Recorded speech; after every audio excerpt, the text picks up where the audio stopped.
சிந்தனை பெருமை இறைவனுக்கே சத்தம் போட்டு சண்டையிடும் உறவிடம்தான் நாம் சமம் என்று எப்பவும் தோணிக்கொள்ளும் நினைவும் சமாதானப்படுத்த சாகும் நிலைக்கு போகும் குணமும் இருக்கும். புரியலையா நான் சொல்கிறேன்? என்னென்னா, ஒரு உறவு நம்மகிட்ட சண்டை போட்டே இருக்குது, புரிஞ்சுக்கவே மாட்டேங்குதுன்னு நீங்கள் நினைக்காதீங்க.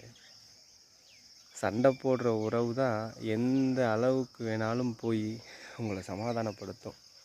சும்மா அந்த பேச்சுக்கு நான் அதை செய்கிறேன் இதை செய்கிறேன் அப்படி இப்படின்னு சொல்லிக்கிட்டு இருக்க உறவெல்லாம் ஏதோ கொஞ்ச நாள் அப்படி சொல்லும்.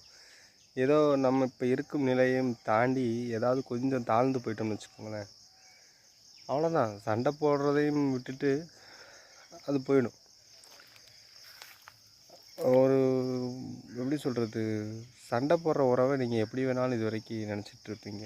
ஆனால் நான் சொல்கிறேன், சண்டை போடுறது, உங்களை புரியாமல் இருக்கிறது, ஏதாவது பதிலுக்கு பதில் பேசுகிறது அப்படின்னு நினச்சிட்ருக்கீங்க. ஆனால் அந்த மாதிரி ஒரு உறவு தான் உங்களுக்கு இறுதி வரைக்கும் இருக்கும்.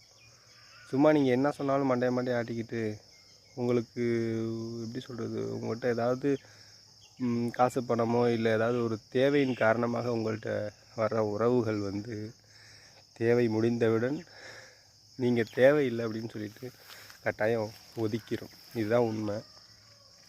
இதை புரிஞ்சுக்கிட்டு நீங்கள் வாழ்க்கையை வாழ்ந்தாலே எந்த இடத்துலையும் நம்ம எப்படி சொல்கிறது, ஒரு கஷ்ட நிலைக்கோ ஒரு கண்ணீர் நிலைக்கோ போக தேவையில்லை.